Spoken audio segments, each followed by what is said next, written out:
हर हर Mahadev.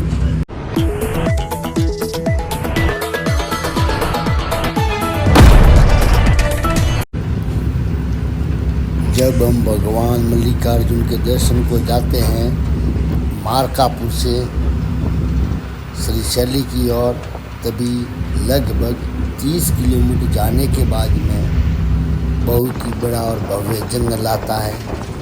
50 kilometre के दायरे में लगभग है ये जंगल, जहाँ दर्शन एक और हम करने जाते हैं माँ ब्राह्मणी शक्तिपीठ भगवान मल्लिकार्जुन के। बीच में ही देश का सबसे बड़ा टाइगर रिजर्व एरिया या यूँ कहिए कि बाघ परियोजना जो भारत की सबसे बड़ी और विशाल जंगल में फैली हुई है, ये बीच में आता है। और यहाँ पर बहुतायत में कई टाइगर के अलावा भी बहुत से वन्य जीव पाए जाते हैं, जिनका हम पर्यटन के रूप में पर्यटक कर सकते हैं, इनका हम आनंद उठा सकते हैं। इसके लिए सबसे पहले हमें इस परियोजना में घूमने के लिए, बाघ के दर्शन करने के लिए हमको आनंद उठाने के लगभग 2 दिन का समय हमारे पास होना पर्याप्त है। और 2 दिन के लिए हमको स्वयं का ही लगभग टैक्सी साधन लेके आना चाहिए, और स्वयं का नहीं हो तो टैक्सी कर लेनी चाहिए। और यहाँ पर सबसे पहले जहाँ से घुसते हैं मार्कापुर से 30 किलोमीटर का पठारी भाग जाने के बाद में पहाड़ी इलाका आ जाता है, जो घना और भव्य जंगल है, जो लगभग हरा भरा ही रहता है 12 मास। क्योंकि जहाँ पर ज़्यादा पेड़ होंगे तो सभी को ज्ञात है कि वहाँ पर बारिश भी अधिकतर होगी।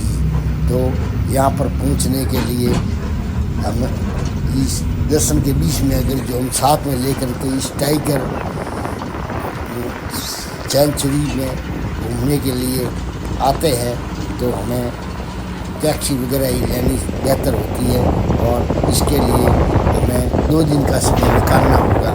मल्लिकार्जुन भगवान के दर्शन के अलावा 2 दिन ये और अलग से निकाले जाए तो बहुत ही बेहतर होगा। और ये टाइगर रिजर्व एरिया, इसमें टाइगर के दर्शन आपको अवश्य होंगे। वैसे बांदीपुरा में लगभग 190 बाघ कहे जाते हैं, पर वहाँ पर कभी कभार ही दर्शन हो पाते हैं टाइगर के।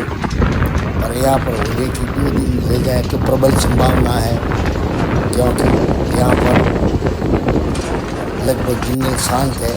और इसमें जंगल में जाने के लिए जो रास्ता भी निकलता है वो लगभग शाम को 9 बजे के बाद में बंद कर दिया जाता है, और वापस सवेरे 6 बजे ये रास्ता खुलता है, जिसमें ये बहुत ही कमजोर, जैसा कि आपको मैदान दिख रहा है ऐसे मैदान इसमें बहुत ही कम है।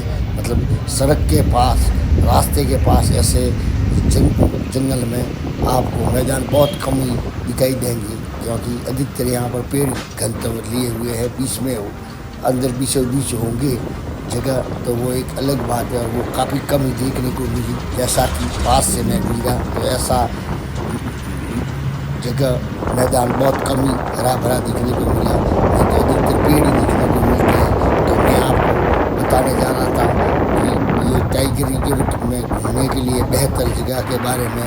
तो यहाँ पर किस किस की सवारी की जा सकती है टाइगर के अलावा, तो सबसे पहले हिस्से में सिंहार भी पाए जाते हैं, और उसके बाद में आगे बढ़कर भालू भी बहुतायत में हैं इस टाइगर रिजर्व में, जो उनका भी दीदार हो सकता है।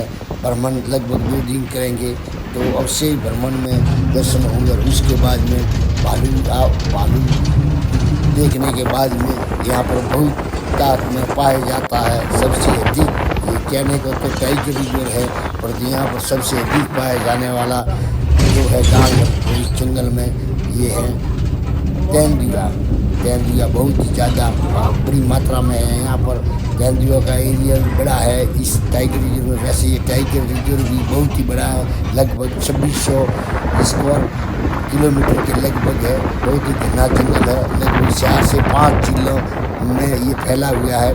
4 से 5 जिले मिल करके ये बना है। ये आंध्रा के अलावा तेलंगाना के हिस्से में भी, तेलंगाना स्टेट अलग बन गया है तो उसके हिस्से में भी इस जंगल का कुछ भाग आता है।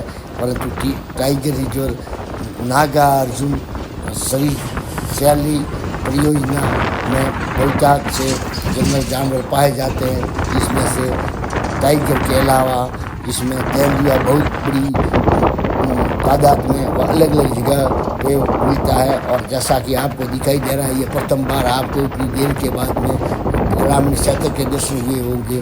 तो इस एरिया में ग्रामीण क्षेत्र अर्थात ग्राम बहुत ही कम है, आबादी इस जंगल में नागणीय है। जैसे कि इसमें 50 किलोमीटर के दायरे में लगभग 5-7 ही इस रोड पर ग्राम आपको नजर आएंगे, उसमें भी बहुत ही नागणीय आबादी है। अधिकतर आबादी शहरों में रहती है, जंगल से शायद स्थापित की गई है, जिसमें लगभग ये जंगल लगभग 70 के दशक में घोषित जंगल इसको किया था और 1982 के लगभग इसको टाइगर रिजर्व घोषित किया था। इसके पहले शायद इसका नाम था नागा अर्जुन श्रीशैलम बाघ परियोजना, और उसके बाद में इसका नाम संशोधन करके, जैसा कि आपको ज्ञात नहीं है कि जैसे महाराष्ट्र में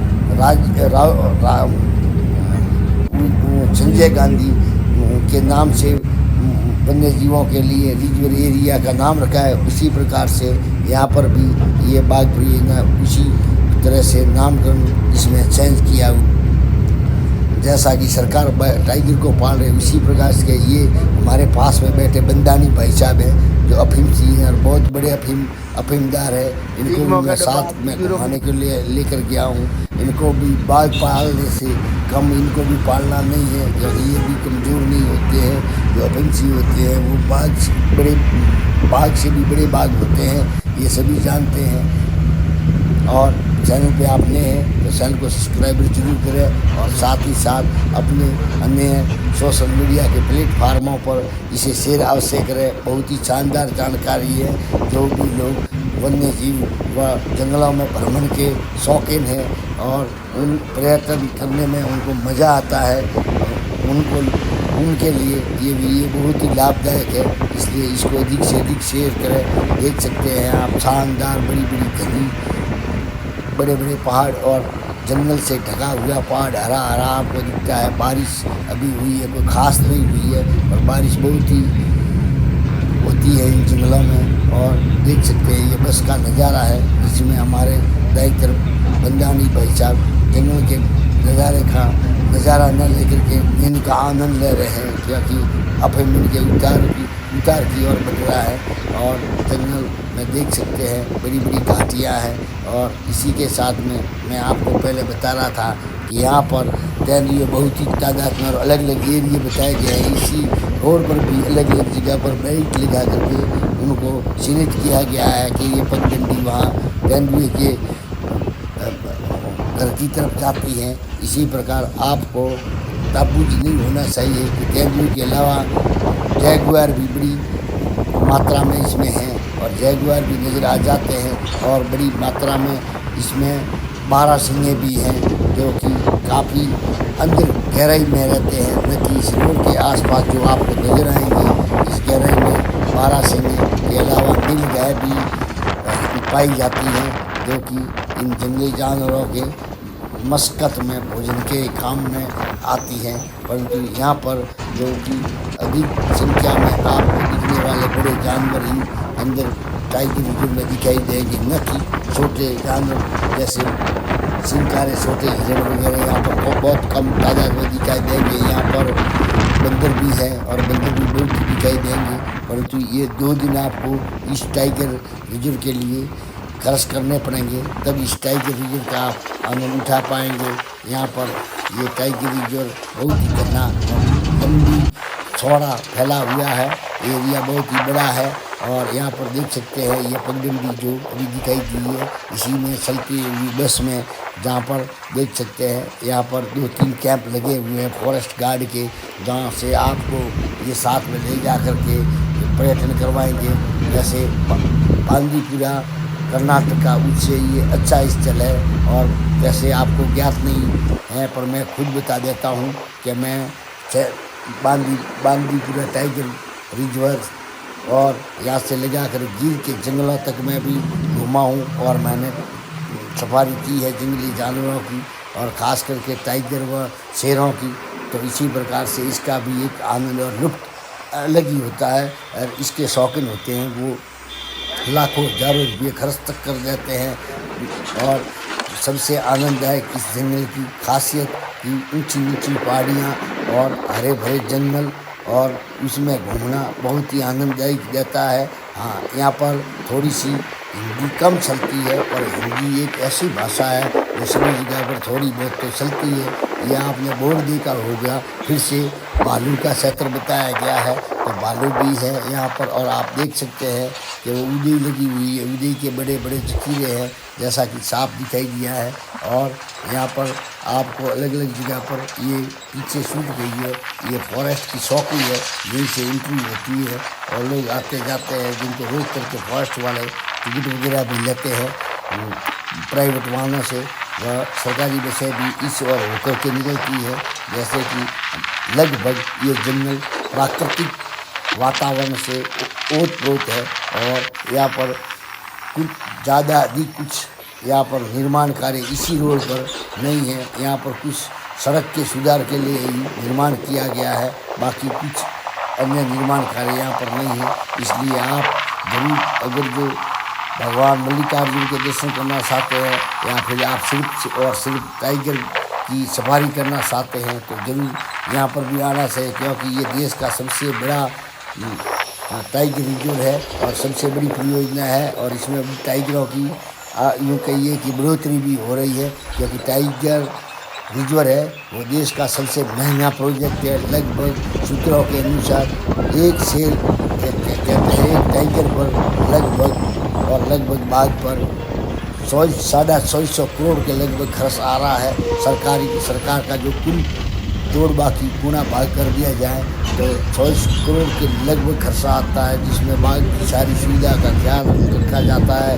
इसमें फॉरेस्ट गार्ड की तनख्वाह, संसाधन, पगार, कर्मी लगे हुए उनका पगार से लेकर संसाधन आदि सभी कुछ मिला करके वह कुछ लोगों के यहाँ पर तो आदिवासी करना पड़ता है, जहाँ पर ये हमला करते हैं, घातक हमला करते हैं और जनहानि करते हैं, तो उसका भी भरण पोषण करते हैं।